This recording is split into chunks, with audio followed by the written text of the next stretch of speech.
MP Anwarul Azim আনার হত্যার তদন্তে ঢাকা থেকে কলকাতায় তদন্ত করছে গোয়েন্দা পুলিশ। ইতিমধ্যে একটি কক্ষ থেকে কিছু মানুষের শরীরের মাংস উদ্ধার করেছে গোয়েন্দা পুলিশ।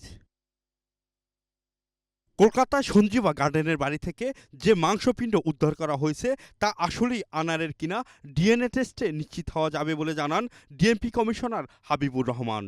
মাংস উদ্ধার করা হয়েছে সেটি আসলেই আমাদের মাননীয় সংসদ সদস্যের কি না সেটি ডিএনএ টেস্ট করলেই কেবল বোঝা যাবে। যিনি পরিকল্পনাকারী তিনি এখন দেশের বাইরে রয়েছেন, তাকে গ্রেপ্তার করা যায়নি বিধায়ী এটি এখনও কিছুই উদ্ধার করা যায়নি। তাকে গ্রেপ্তার করলেই কেবল এই হত্যার মোটিভ জানা সম্ভব হবে। সড়ক দুর্ঘটনা ডাটাবেস কার্যক্রম চালু করেছে ডিএমপি। জানান জাইকার এই প্রজেক্টের মাধ্যমে দেশের ট্রাফিক ব্যবস্থা অনেক অগ্রগতি হবে।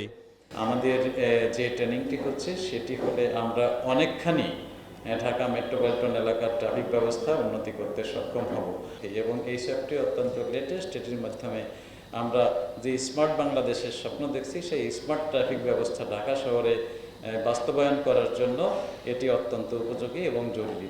এদিকে লালবাগ এলাকা থেকে 7 লক্ষ টাকা ডাকাতির সাথে জড়িত থাকার অভিযোগে 3 জনকে গ্রেপ্তার করে সংবাদ সম্মেলন করেছে গোয়েন্দা পুলিশ।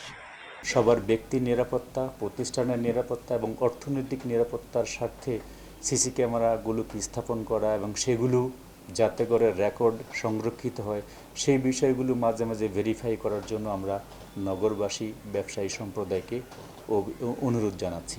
নিরাপত্তার স্বার্থে সকলকে সিসিটিভি ব্যবহার করার আহ্বান জানান গোয়েন্দা পুলিশের লালবাগ জোনের উপপুলিশ কমিশনার মশিউর রহমান। সাইফুল ইসলাম নয়ন, এশিয়ান টেলিভিশন, ঢাকা।